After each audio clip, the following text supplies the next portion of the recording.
Hey, so I had this really nice video all prepared, and then my phone just cut off in the middle of it. So I guess it's telling me that I should make uh, a shorter video. I don't know. Anyways, you can see my hair is like swooped over to the side, so you can only see half my gray, not all of it. Anyway, today's video is just about boundaries. I don't even know why I bother making videos because they're so far apart. I wish I could be more consistent with it. Maybe that's something I put on my to-do list. Anyway, this is about setting boundaries for the people in your life.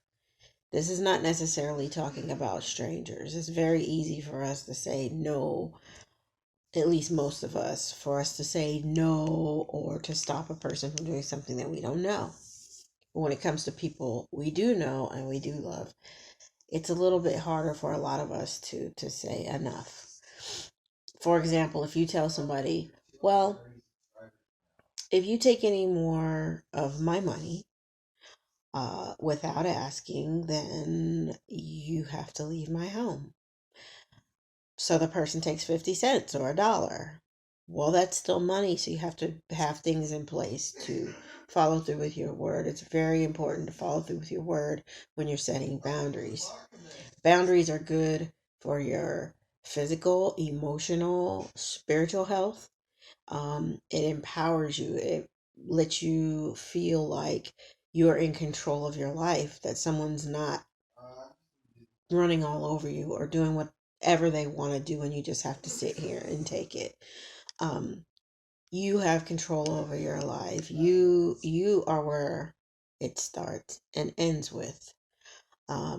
When you see negative behaviors or certain behaviors, they don't necessarily have to be negative by anybody else's standards, but if it's affecting you in a negative way, you need to put some boundaries on it, and you have to stick by your boundaries. So when you make a boundary, make sure that you're not doing it when you're emotional, because a lot of us say and do things when we're in an emotional state than if we're not. So take the time to cool down, do whatever you need to do, and take time and really think about it.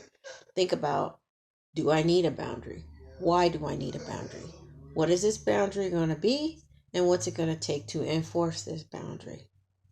And once you begin to enforce it, you'll begin to feel empowered, and that will make it to where you'll be able to set more boundaries. Now, your life isn't about having a boundary for every little thing, but it needs to be something that is used when necessary and it contributes to your well-being in some sort of way.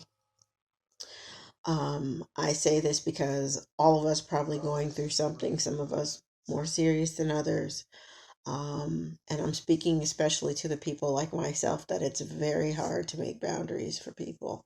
Um, gotta let people get away with everything, and that's taking its toll on me. Please don't be that way. Please don't be afraid to tell somebody, no, that's a wonderful boundary. No, flat out, no. Another boundary is, you know, telling a person, I am not going to talk about this topic with you. I'm not going to engage with you. That's another one. And it takes a lot of self control for some of these boundaries. Um, but do the best that you can. And hopefully that leads you to a more peaceful place in your life. A place in your life where you sleep better, you feel more healthy, you're in a better mental place, you feel more in control.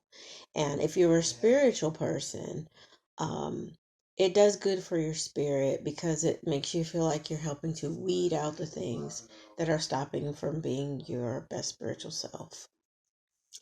So anyway, that's the end of the video because I don't want my phone to get off. And I just wanted to say thank you for looking at this. If you are, I'd be surprised if you are. There was a bunch of kids on my list. I don't know why. But anyway, guys, live your best life. Do you, as long as you ain't hurting me. All right.